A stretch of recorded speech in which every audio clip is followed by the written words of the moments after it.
हे चन्द्रिका समसुशीतलमन्दहासे श्रीलक्ष्मी भक्तवरदे तव सुप्रभातम्।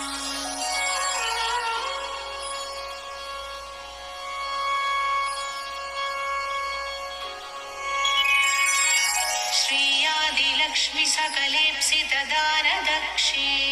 श्रीभाग्यलक्ष्मि शरणागत दीनपक्षे ऐश्वर्यलक्ष्मि चरणार्चित भक्तरक्षे श्रीलक्ष्मि भक्तवरदे तव सुप्रभातम्।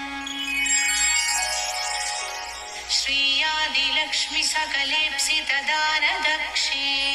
श्रीभाग्यलक्ष्मि शरणागत दीनपक्षे